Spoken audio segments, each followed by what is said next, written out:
Магистралда жер алган тыгындан улам муналардын айдоочулары музыка коюп бийлегенге жетишип жатышат.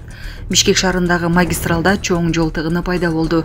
Интернетте болсо бул учурда унаалардын айдоочулары музыканы бийиктетип коюп бийлеген видеолору пайда болду.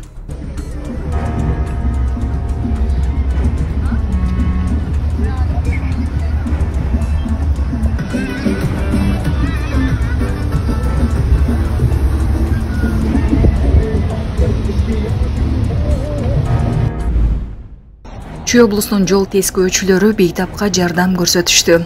Бул боюнча Чүй жол кыймылынын коопсуздугун көзөмөлдөө башкармалыгы билдирди.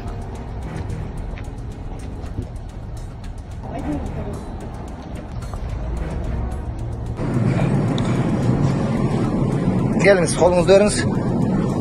Жакшы элесизби, эжеке? Келиңиз, сүйлөшүп алдыңыз биз менен. Бир аз чыдаңыз, азыр скорый помощька жеткизебиз. Атыңыз ким? Каяктан келатасыз, эжеке? Каяктан келатасыз? Сүйлөңүзчү.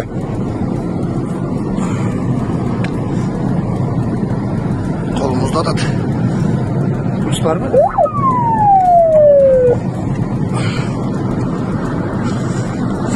Биринчи жардам көрсөтүп алып баратабыз. Температураны машинада.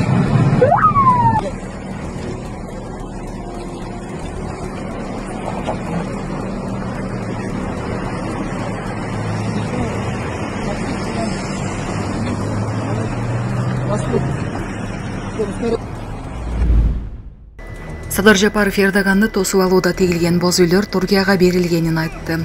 Мамлекет башы Садыр Жапаров Туркия президенти Режеп Тайип Эрдогандан Кыргызстанга жасаган мамлекеттик сапарында аны тосуп алуу үчүн тегилген боз үйлөр бардык жасалгалары менен түрк тарапка берилгенин билдирди.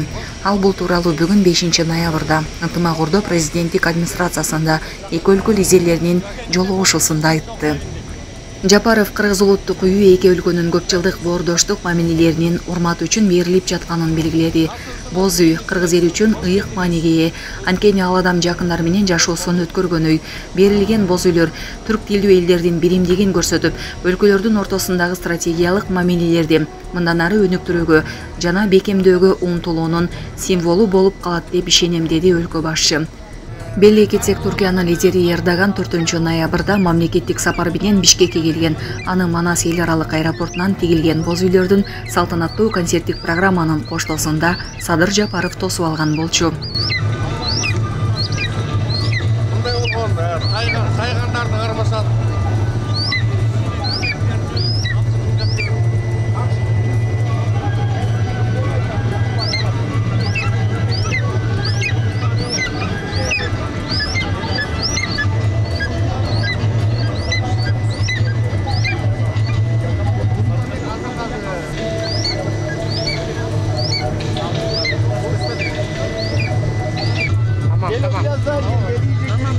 Tamam.